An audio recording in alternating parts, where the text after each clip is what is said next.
Olá amigos, eu sou a Miriam e aqui nesse canal compartilho pequenos estudos da Palavra de Deus. Meu sincero desejo é que você seja abençoado com essa palavra. Hoje vamos falar da videira verdadeira, mas antes eu quero pedir que você já se inscreva no canal, deixe o seu joinha, assim eu vou saber que você está gostando dos estudos. Já se inscreveu? Já deixou o seu joinha? Então vamos lá!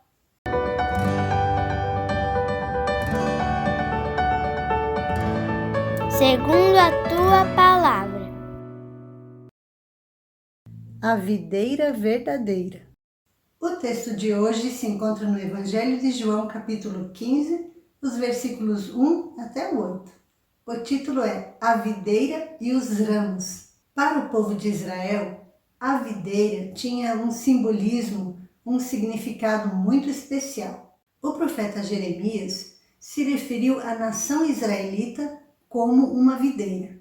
Israel é a videira retirada do Egito e plantada em uma nova terra, porém, sem muitas vezes dar os frutos desejados. E aqui, nesse texto, Jesus se utilizou dessa figura de linguagem para nos falar de algo muito sério, nosso relacionamento com Ele. Porém, antes de irmos ao texto, é importante entendermos as circunstâncias desse ensino. É noite da última ceia, possivelmente a última vez em que os discípulos vão estar assim reunidos com Jesus.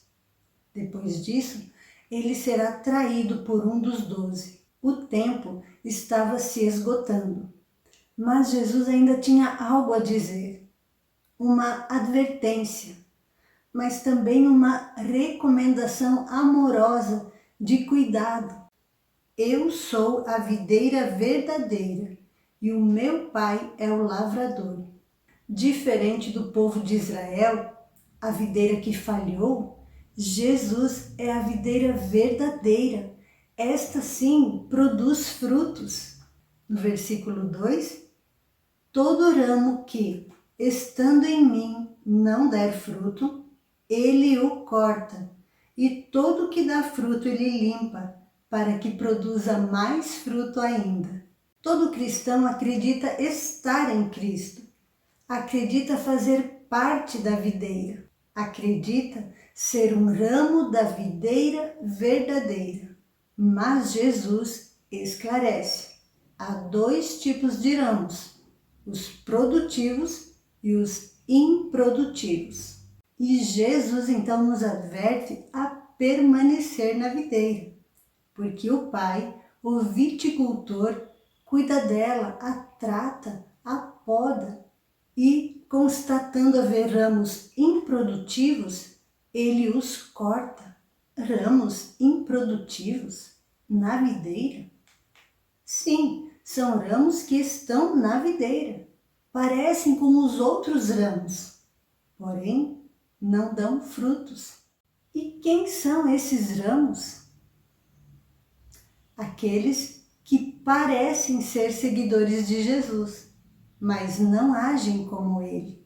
Aqueles que se dizem ser cristãos, mas não têm relacionamento genuíno com Jesus. Não andam com ele, não o obedecem, não se submetem à sua vontade e por isso não podem produzir frutos. Mas os ramos que o viticultor limpa, esses dão ainda mais frutos. E esse limpar, Jesus explica no versículo 3. Vocês já estão limpos por causa da palavra que lhes tenho falado. O processo de limpeza acontece através da palavra. O conhecimento de Deus nos limpa, nos purifica. À medida que o conhecemos, que aprendemos dele, vamos sendo corrigidos e santificados.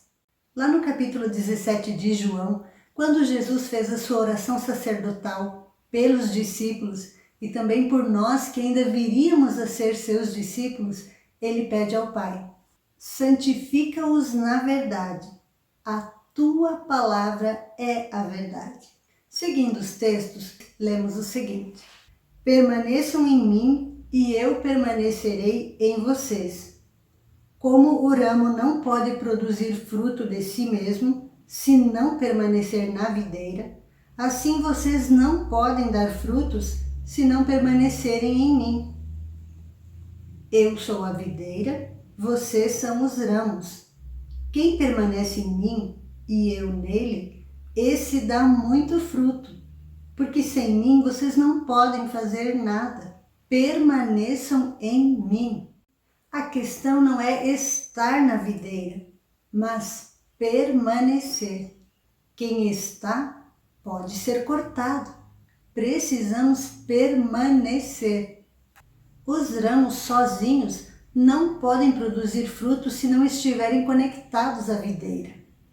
Não é possível produzir os frutos esperados por Deus sendo ramos independentes.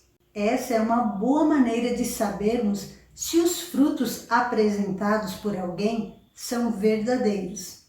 Muitas coisas hoje nos são apresentadas como boas e espirituais. Porém, se os ramos que as apresentam, ou seja, as pessoas que as praticam, não têm comunhão com o Senhor Jesus, não são frutos da videira verdadeira. E que frutos são esses que a videira produz? Ela não pode produzir laranjas, limões, abacaxis, ela tem de produzir uvas. Lá em Lucas 6, versículo 43 e 44, Jesus falou sobre isso. Não há árvore boa que dê mau fruto, nem árvore má que dê bom fruto, porque cada árvore é conhecida pelos frutos que produz, porque não se colhem figos de ervas daninhas, nem se apanham uvas dos espinheiros. Então, quais seriam os frutos que os cristãos genuínos apresentam? Jesus mesmo deu essa informação. Os frutos são consequência da obediência à palavra. Ao nascermos de novo em Jesus, somos regenerados pelo Espírito Santo.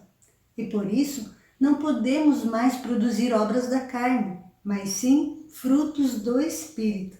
O apóstolo Paulo, quando escreveu aos Gálatas, no capítulo 5, versículo 22, disse assim: Mas o fruto do Espírito é amor, alegria, paz, longanimidade, benignidade, bondade, fidelidade, mansidão, domínio próprio. Contra essas coisas não há lei. E por fim, lá no versículo 8 do capítulo 15 de João, Jesus diz: Nisto é glorificado o meu Pai, que vocês deem muito fruto, e assim mostrarão que são meus discípulos. E você, já é um discípulo de Jesus? A resposta está em saber se você dá frutos e em que tipo de frutos você produz. Deus te abençoe. Tchau!